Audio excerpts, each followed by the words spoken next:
do so much editing to the video. Okay, that's fine.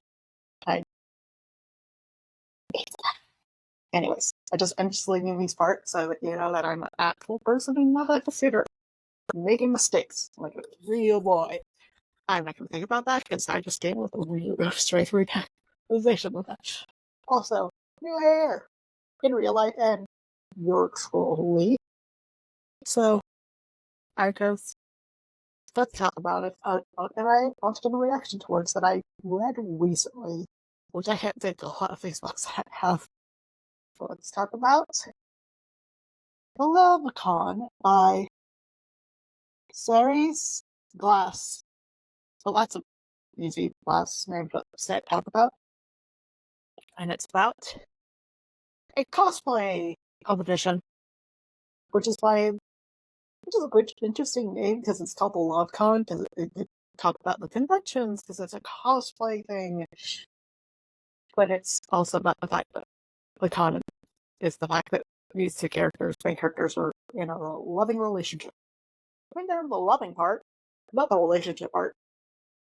So it's about Kaylee Davenport, who is our female lead, who loves anime, game, cosplay, and dreams to turn her hobby into a career, and joined a reality show called Cosplay or No Way to pursue her dream. And just as she's getting to the final, she finds out that she needs a partner for because they're doing what is called a tag team cosplay, I guess. And so she makes the comment, "Oh yeah, I'm doing it with my best friend, who is Cameron," and everyone just takes it as in her dating him, which is kind of cute, just how good their relationship is. Because they're roommates, so they already have this kind of uneventful, good start to the relationship. But he's like, he finds out kind of first and realizes, no, we were dating. I guess we're dating now. I mean, we're fake dating, but we're dating. I mean, something. Okay. I guess we'll do that. And he makes a joke that, "Oh, you're fake breaking up with me. I thought we were the thing." And so yeah, it's basically a fake date until a real date, but it's sincere and nice, and it's an interesting view on like cosplay and competitions and whatnot. Although I'm kind of upset that there wasn't enough super glue involved. So that was kind of upsetting. But I did love how just genuine they are about like the nerdy subjects, and how her name is Kaylee.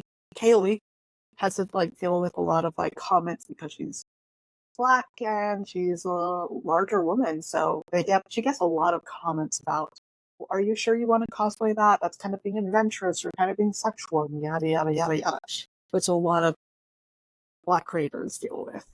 I don't know if that does not see those. I'm just a hermit who doesn't get outside.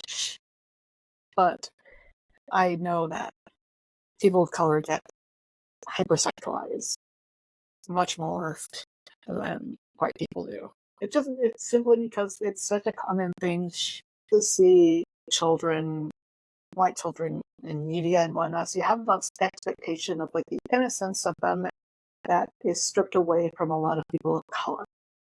And I'm not going to talk about all that whole like institutional racist aspects of it that affect it. And I'm not saying everyone's a racist or anything. It's just the way that media allows women of color, specifically, we're focusing on specifically, to be hypersexualized in like forms of media is also transferred to children. And because there isn't like a basic understanding of like a lot of basic media illustration of like young people of color kind of living an innocent childhood or just being innocent and happy and joyful, is there's like a lack of understanding that children, girls of color can be innocent and happy and all that kind of stuff. So there's a whole discussion on that. And there's a one judge in the show that really does not love Kaylee. And there's a whole thing where they talk about it's written by someone who worked in that kind of field, which is kind of what I love a little bit more than what's it called? The Uncharmed, which also is based on a reality, that is more like the people working on the base.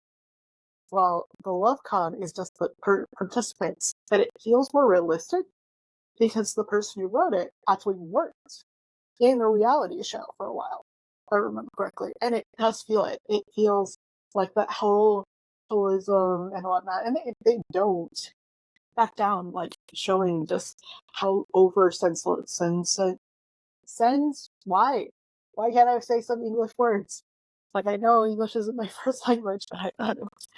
Say sensationalize certain aspects of it. Like Cameron, Cameron, it's Cam and then Ron. Cameron broke up with a girlfriend. Had a girlfriend before the whole reality show, the contest started. And so, like, the producers literally forced them to have a confrontation. There's a whole aspect of people coming into the shop wanting to get his attention and how she has to kind of deal with the jealousy, which is a thing because they're like roommates and they have confidence over each other and they have a ton of communications. And there's a kind of like clarification in what it means to like have to share a bed together and a room together because they're going to be recording in their apartments. And still, it's a very sweet story. There's a bit of smut because they do end up together, which is not a shocker. Because again, they're super understanding, and I love the fact that there isn't a real misinterpretation and like a line reveals or any of that stuff. It's very much them both kind of like taking a leap of faith with each other. And it's really sweet and adorable, and I kind of like the aspect of the fact that it isn't like the fact that they don't communicate with each other, it's the fact that they have a problem communicating with themselves, like expressing their own wants and desires. And because of that, they also have that kind of problem with communicating with their partner about what's really happening and stuff. So I like that aspect of it, which is something that love stories have a real big problem with. Communication or miscommunication, while an interesting aspect and really good element of it, which is why it's a trope, all that good after a while. You can only do it once in a while, and like those who do it, it's really a tricky job to do really good miscommunication. But like a misunderstanding of yourself, now that's interesting. And especially, I do hate the fact that Cameron doesn't really have like a lot of active roles in the story. Like he's kind of, I hate to say this, he's kind of a prop in his own love story.